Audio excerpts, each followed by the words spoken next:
I've been really trying, baby, trying to hold back this feeling for so long. And if you feel like I feel, baby, then come on. Oh, come on. This is also tile, but as you can see, it goes into a bathroom, it goes into a bedroom, foyer entranceway, it goes into this bedroom, it goes into this closet, it goes into this bathroom. My best guess, without doing the math, is probably close to, I'm guessing about 1,200 square feet of tile. It's a lot of tile. So some issues happened with this. This house actually got flooded out, but you can see clearly already that there's bowing of this tile, and that begets the very bad lippage that's going on. So a little information about this job. This was done, I think, by 3 different crews. So one had started at a certain point, they were sent away, and then another one continued on. So there's some issues with that too, because there's just a lot of tile. I mean, it literally goes up onto this landing over here too. But the main issue, except for the lippage and stuff going on, there's other things I'm going to get at shortly, is that this place flooded. So there was quite a bit of water. In fact, I think it was probably about 6 to 8 inches of water that eventually got in here. And this is a plywood subsurface. So plywood type construction, and then there was backer board put down, and then they put the tile down. But there's so many things I want to go over. You can kind of draw your own conclusions if you want. When I first saw it, I didn't even know that it was tile. I thought it was a self-sticking type tile, because there's no room for grout here. And that's a huge mistake. I've had in the past customers ask me about that. You know, hey, can we go with no grout line? Well, you can't on a wet area because you need the protection, but more to the point, you need to expand. A grout line is an expansion and contraction joint, so you should have at least a 1/16 of an inch, which is about what this is. But there's very few of this going on. Most of it's just butted up against each other, and that's dangerous in a lot of different ways. In fact, the guy who decided he was going to do it this way, very, very brave, because tile are not perfect. And even if this is rectified tile, meaning that every tile matches up to every other tile, which this is not, you're still taking a chance that you can get 20 foot of tile going on and start stacking it side by side, and then realize by the second or third row the tile doesn't match, and then you're stuck, and then the tile is going to be off from each other. So he was very, very brave to take this on. But the bigger issue is that when you don't have an expansion and contraction joint, there's a crack right there. I don't know if that's related to that or not. Apparently a lot of this tile was not back buttered and or troweled out correctly, and or both. And so I'm going to show you momentarily where that matters. Right here, I'm going to guess that somebody dropped something because it kind of spider webbed out, but that's not necessarily the case. I don't know it to be true or not. What happens, usually a chip. I know I saw a couple around here. So you got a chip going on there. That could have been chipped before the tile was put down, but there's a couple of others, like right here. With expansion and contraction going on incrementally over time, it has nowhere to expand out. And so eventually something's going to get chipped. It could have been this tile or that tile. It just happened to be there. But the chips are prevalent. I've seen quite a few of them already, but I can't find them now. But they're here. There's definitely a lot. You'll see as I go along. There's another chip right there. So my take on it is that these chips are happening at the surface here specifically because there's no joint. I mean, literally, I couldn't get the thinnest piece of paper in here between this tile. So that's a big no-no. That's a big no-no to make tile not have any grout line whatsoever. And there's other issues going on too. As I said before, the lippage on here is just ridiculous. Like this could, I mean, just beyond the pale, the lippage on here. And then there's the cracking. And again, the cracking has a lot to do with the fact that the buttering of the tile and the spreading of the tile and all that stuff wasn't done correctly. Including a bunch of tile right around there that were replaced, because one is gloss and one isn't, although they could have gotten the boxes mixed up. There's some tile that literally when you step on, you can hear that it's not even adhered to the floor. I think there's one in the bedroom that's really awful. Let me take you back there before I forget. There, you get it? Yeah, that's it. So, I probably shouldn't be doing this. This tile is not only chipped, it's obviously not troweled on properly. The troweling they did was across the board, because I don't know what those marks are. That begets a larger size notch trowel, but then there's a smaller notch trowel, and then it's just swirled around. There's no directional at all, and there's no back buttering. If there was, there's no back buttering. This is just the remnants of the thinset that was here. So this is not an anomaly here. There's a lot of areas. In fact, this one here, same way. It's loose, and I could take it right up off with just my hand very easily, and that's just wrong. So it's a horrible job. There's a lot of areas that are just like I showed you there, where the tile is not set properly to the floor. And the chipping is prevalent, as I said, because there's no expansion joint at all. Everywhere I step, there seems to be some loose tile, and hollow points too. Hollow points, meaning that if you take a hard object,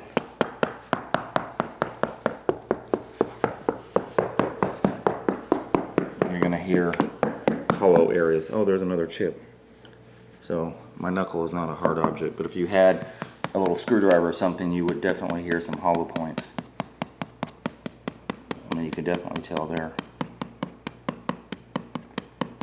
the difference. So without further ado, I'm going to go through and kind of, as I've done already, enumerated some of the mistakes. This job right here, I don't know what it cost, but my best guess is upwards of $7,000, $8,000, $9,000.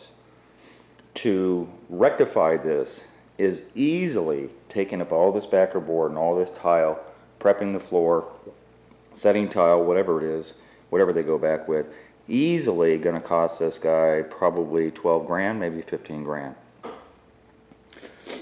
Having a failure of your tile begets a whole bunch of things that when they did the prep, they didn't do right. So again, I don't know if they use nails or screws. It looks like they probably use screws. They probably didn't use enough screws. They probably didn't do this. They probably didn't do that. The forensic part of it is all I can see. And what I can see is that there's no directional troweling. It's just a hodgepodge, a different type of troweling. I can clearly see that these tile were taken off and didn't ruin any of the thinset, so therefore there's no back buttering going on. I can almost guarantee that on any of these tile. In fact, let me take this one up because I can do it with my finger. I'm so strong. No back buttering. So that was a huge issue. Huge issue. All these other things matter. Yes, it matters that that they didn't directional trowel. It matters that they didn't use the nails, as I prefer, instead of screws, so you don't end up with any voids at your subfloor area. It matters that they didn't back butter their tile. That's a huge issue, especially on a floor. That's just ridiculous. So the good thing is, by not back buttering, you get a lot of pristine tile. I'm going to go out on a limb and say probably more than half of this tile could be saved just by virtue of the fact they didn't back butter. Getting this tile for the other half that is going to be ruined is more problematic. You're not going to find this tile 2 years or 4 years or however long this tile has been down. You're not going to find it later. The coloration will be different. So it's a big issue that I don't like people running into. I really don't. Simply gluing and screwing would not have saved this job. If that's all they did, if that was the only mistake, if they had actually put thinset down on this subfloor and then put the backer board down, it would not have saved this job. There's way too many other mistakes that are made that are going on here. So that is not the Achilles heel. Don't get focused on the one thing. You still have the concern of this type of thinset. Not this type of thinset. The way the thinset was put down. And any tiler can recognize that there's nothing going on here as far as back buttering the tile. And there's nothing going on here as directional troweling. There's nothing going on here even with the size of trowel that they used. Anytime I run into bad tile jobs, whether they be a shower or a floor like this or any application whatsoever, it's a preponderance of the mistakes that they make when they don't know what they're doing. It's not one thing alone. See, here's a larger notch trowel. It's not one thing alone. Here's a small notch trowel and a large notch trowel. So there's no one thing that you can blame a bad job on. The lack of knowledge, you see. When this guy came in here, look at this. There's no thinset on here at all, and that's where those hollow points would have been. And again, they did use screws, but they used sheetrock screws instead of the backer board screws, which if I'm going to glue and screw, I'm going to use the proper screws on that. That's just me. But you see no other screw within an 8-inch range of this. You know, this is probably 5 inches away, 4 inches away, so you're not seeing enough screws being used, and that's why I use nails. Much easier and quicker to do it that way. But then you have a hollow point, and a profound hollow point at this point right here, because there's just absolutely no thinset that was ever used.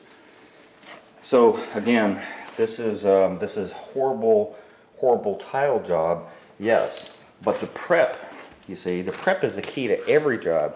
I don't care if you're doing a shower, if you're doing a floor, backsplash, whatever you're doing, the prep, I can't emphasize that enough. Did I emphasize that? The prep matters more than almost anything else, because you could screw up your tile job. You could have lippage and do all the things wrong on your tile, but in the end, you know, it's just tile. It's just, you're looking at it, and whether you like it or not is kind of besides the point. When the job fails, when all your bad or good job on the tile fails, it's because of this. It's because of the prep. And I reiterate that on showers too. When a floor guy, even if this was done good and a floor guy signs up to do a shower and he's never done a shower before, that's how I end up getting the videos of the bad shower jobs, because he thought he could do a shower. These guys thought that they could do flooring, because I'm sure they got paid pretty well to screw up this job. And so they're attracted by the money. And they're like, yeah, I could do this. How hard can it be? And it is. You know, the knowledge, it's not yes, it was a lot of work, physical work. But it's not really hard to figure out how to do this stuff correctly. And they never took the time to figure all this out. But this is a massive failure on a proportion that I have not witnessed. As I said, I'm being kind by saying this is 1,200 square feet. It could be 1,500 square feet of tile. So imagine having to replace all this tile at an average cost of about $3 a square foot, just for the tile. Then all the thinset in the backer and all the labor and all that stuff. I don't like doing these videos of mistakes on tile, which is why I post them. And this is a forensic view of seeing this stuff. So take all the knowledge for what it's worth, and make sure it gets done right. And amongst all the other mistakes that they made, there is no pattern here. These tile are really considered large format tile, and they should have been staggered at thirds. That would have helped him out a little bit, although the preponderance of all the mistakes really doesn't matter. But if you can tell, there is clearly no pattern. That line never matches up. It's about an inch or two shy of that line. And we never see a match of that line until we get down. That's pretty much a match right there, but that's 1, 2, 3, 4, 5, 6, 7, 8, 9 tile away. We finally see a match.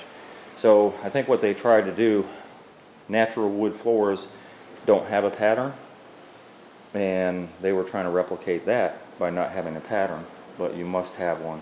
There has to be some staggering at a third. So I'm just not seeing it. I'm going to go into this living area where I'm more than likely, ooh, there's another tile that I can take up, literally. I can take up this thing with my hand. And that has nothing to do with all the water, although it could. The water would be a contributing factor to something that they messed up on already. See the chip? Another chip right there. And that chip. There's a chip over there. There's a chip over there. And I noticed a bunch into this bedroom, which I never even went into this bedroom over here. As you come into the bedroom, there's another chip. There's a crack. This tile is loose. In addition to the chip that's right there in that corner, that one's cracked. This one's chipped, and this tile is loose. Horrible. Another chip. Another chip. Another chip. They're everywhere. They're everywhere. That's a chip that actually popped up from somewhere. You can tell all the little pieces of, this is like a glazed clay type of tile, so that's what that is. So these pieces are just coming up left and right where they're chipping at, because again, this tile is just way too close together for it to be viable for any amount of time.